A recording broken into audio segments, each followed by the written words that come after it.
আসসালামু আলাইকুম learned friends, আশা করি আপনারা ভালো আছেন। আমি আজকে আপনাদের সামনে হাজির হয়েছি pathway to high court permission written exam এই বইটি সম্পর্কে দুটি কথা বলার জন্য। বন্ধুরা, আপনারা নিশ্চয়ই অবগত আছেন যে এই বইটি pathway to high court permission written exam এটি আমারই লিখিত একটি বই। তো এটার যে থার্ড এডিশন সেটা নিয়ে দুটি কথা বলার জন্য আজকে হাজির হয়েছি।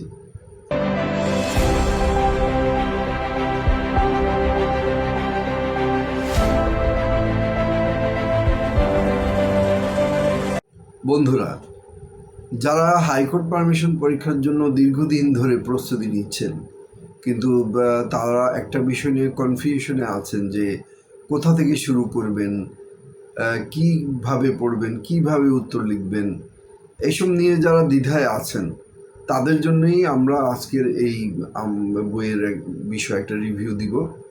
এই বইটি আমরা সবার দিক মানে যারা এই বিষয়গুলো নিয়ে কনফিউশন আছেন তাদের দিক বিবেচনা করে এই বইটি রচিত করেছি, সেই বিষয়ে আজকে আমি আলোকপাত করব। তো প্রথমেই আমরা দেখতে পারি যে মোলারটা যদি দেখি, এই যে মোলার আপনারা দেখতে পাচ্ছেন, এখানে ক্লিয়ারলি লেখা আছে যে আমরা এই বইটিতে রয়েছে সিভিল, ক্রিমিনাল ও রিটের আলাদা আলাদা প্রশ্ন বিশ্লেষণ। সেকেন্ডলি আমরা দেখতে পাচ্ছি এখানে সিভিল আপিল ও সিভিল রিভিশন, এখানে এই প্রশ্ন বোঝার সহজ টেকনিক। কারণ গত বছর 2025 সালে যে প্রশ্ন প্রণয়ন করা হয়েছে বার কাউন্সিলের, সেখানে দুইটি সিভিল রিভিশন এসেছিল এবং স্টুডেন্টরা কিন্তু তাদের বুঝতে খুব কষ্ট হয়েছিল, যে প্রশ্নটা বুঝতে কষ্ট হয়েছিল। অনেকেই সিভিল রিভিশনকে সিভিল আপিল মানকের উত্তর দিয়ে এসেছিলেন। তো তাদের জন্যই আজ আমরা এখানে সিভিল রিভিশন এবং সিভিল আপিল এই প্রশ্নগুলো বোঝার খুব সহজ টেকনিক আমরা এই বইয়ের মধ্যে দিয়ে দিয়েছি।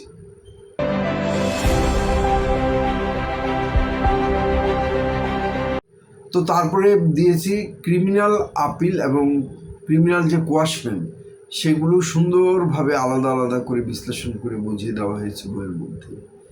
সর্বোপরি যে রিট সম্পর্কে বইয়ে আলোকপাত করা হয়েছে, 5 প্রকারের রিট, সেটা আলাদা আলাদাভাবে এখানে ব্যাখ্যা করে দেওয়া হয়েছে। এবং রিটটা কখন কাকে পক্ষ করতে হবে, কে সংক্ষুব্ধ হয়েছে, কে রেসপন্ডেন্ট হবে, এই টোটাল বিষয়গুলো আমরা সংক্ষেপে এখানে ব্যাখ্যা করে দিয়েছি।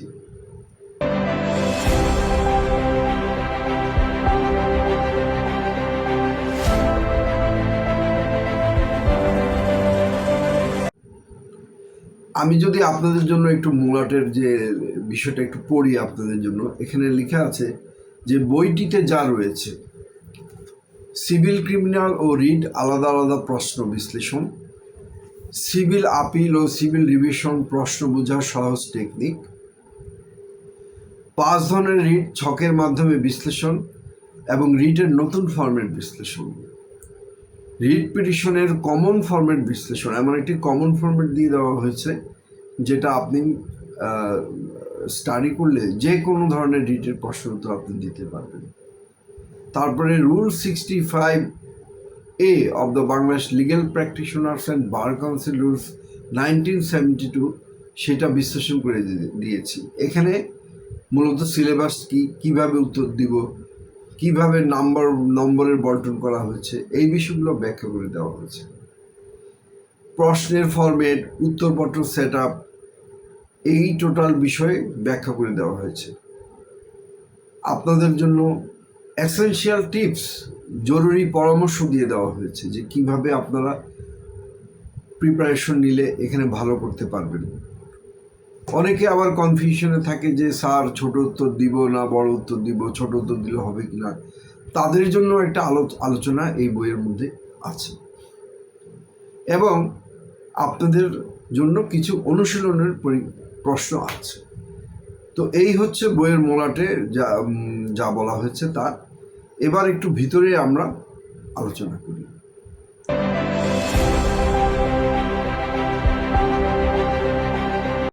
বন্ধুরা, আমরা জানি যে সিভিল আপিল থেকে 2টি প্রশ্ন আসে, হাইকোর্ট পারমিশন পরীক্ষায় 2টি থেকে 1টি দেওয়া লাগে। ক্রিমিনাল পোর্শন থেকেও 2টি প্রশ্ন আসে, সেখান থেকেও 1টি প্রশ্ন উত্তর দেওয়া লাগে। ঠিক রিটের ক্ষেত্রে একই, 2টি প্রশ্ন আসে, সেখান থেকে 1টি প্রশ্ন উত্তর দেওয়া লাগে। এখন এই সিভিল কোশ্চেন থেকে একটা সিভিল আপিল আসতে পারে, একটা সিভিল রিভিশন আসতে পারে। কখনো কখনো দেখা যায় যে 2টি সিভিল আপিল আসে, আবার কখনো কখনো দেখা যায় যে 2টি সিভিল রিভিশনের প্রশ্ন আসে। ক্রিমিনালের ক্ষেত্রেও একই, যে দেখা যায় যে 2টি কোয়াশমেন্ট বা 561 থেকে প্রশ্ন এসেছে, অথবা 2টি ক্রিমিনাল আপিল থেকে প্রশ্ন এসেছে।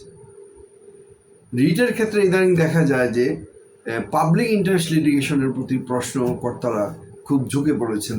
ইদানিং পাবলিক ইন্টারেস্ট লিটিগেশন থেকে প্রায়ই প্রশ্ন আসে, আর অন্যান্য বিষয় তো প্রশ্ন আসেই। সেই বিষয়গুলো আলাদা আলাদাভাবে বলে দিয়েছি। সর্বোপরি একটি কমন ফর্মেট দিয়ে দিয়েছি, যেটা ফলো করলে আপনারা যে কোনো প্রশ্নের উত্তর দিতে পারবেন।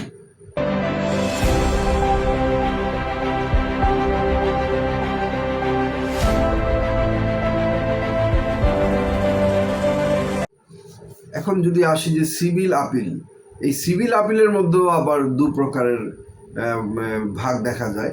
একটা হচ্ছে ডিক্রিড আর একটা হচ্ছে ডিসমিসড। যে আদালত কোনো বিষয়ে যদি বাদীর পক্ষে দেয় তাহলে সেটা ডিক্রিড হয়, আর কোনো বিষয় যদি বাদীর বিপক্ষে যায় তাহলে সেটা ডিসমিসড হয়।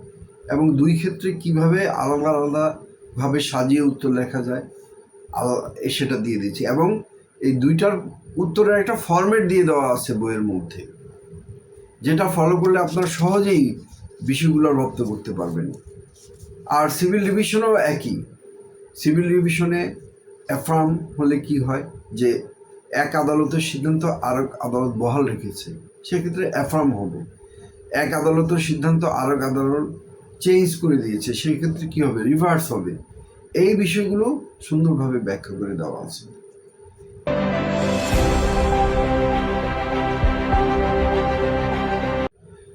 এবার আসি যে ক্রিমিনালের ভিতরেও আমরা ভাগ করে দিয়েছি যে দেখুন, যখন নিম্ন আদালতে কোনো একটা ক্রিমিনাল মামলা চলমান, সেই মামলার আইনগত ভুলের কারণে যদি আমরা উচ্চ আদালতে সেই মামলাটিকে কোয়াশ বা বাতিল করতে চাই, যে মামলার প্রসিডিংটা বাতিল করতে চাই, সেই ক্ষেত্রে আমরা 561 এ যে কিভাবে সাজিয়ে লিখব সেটা বলে দিয়েছি। আবার যখন কোনো একটা ক্রিমিনাল মামলায় একজন আসামির শাস্তি হয়ে যায়, তো ওই ক্ষেত্রে কিভাবে আমরা একটা বেল পিটিশনের জন্য আবেদন করব, সেটাও এখানে সুন্দরভাবে আপিল উইথ বেল পিটিশন এখানে সুন্দরভাবে আলোচনা করে দেওয়া আছে।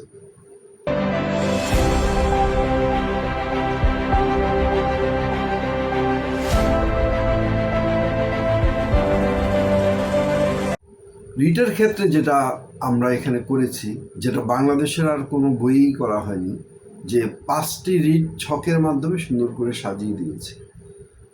এত সুন্দর করে ভেঙে ভেঙে বাংলাদেশে এর আগে কোনো বইয়ে রিটকে এত সুন্দরভাবে সাজিয়ে গুছিয়ে কেউ দেয়নি, সেটা আমরা আপনাদের জন্য করেছি।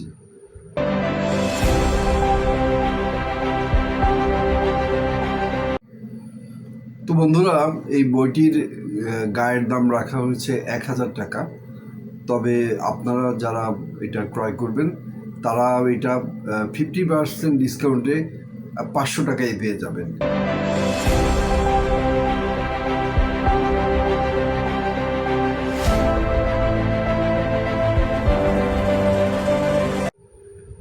এই বইটি কেনার আগে বইটি আপনি একটু হাতে নিয়ে দেখবেন, পড়বেন, তাহলে আপনি বুঝতে পারবেন যে এই বইটি যে কতটুকু রিসোর্সফুল। আমি আপনাদের সবাই সর্বাঙ্গীন মঙ্গল কামনা করে এই বইটি যারা হাইকোর্টে পরীক্ষা দেওয়ার জন্য ইচ্ছুক, হাইকোর্ট পারমিশন পরীক্ষা দেওয়ার ইচ্ছুক, তাদেরকে এই বইটি কেনার আহ্বান জানিয়ে আমি আজকের আপনাদের এই অনুষ্ঠান থেকে বিদায় নিচ্ছি। আশা করি আপনারা এই বইটি ভালো লাগবে। আপনারা আমাদেরকে একটু ইউটিউবে কমেন্ট করে জানাবেন যে বইটি আপনাদের কেমন লেগেছে। আপনাদের যদি অন্য কোনো সহায়তা লাগে, বইতে আমার নম্বর দেওয়া আছে, আমার সাথে যোগাযোগ করবেন, আমি আপনাদেরকে সহায়তা করব যে কোনো বিষয়ে। আপনাদের সর্বাঙ্গীন মঙ্গল কামনা করি। আপনারা ভালো থাকবেন। আল্লাহ হাফেজ।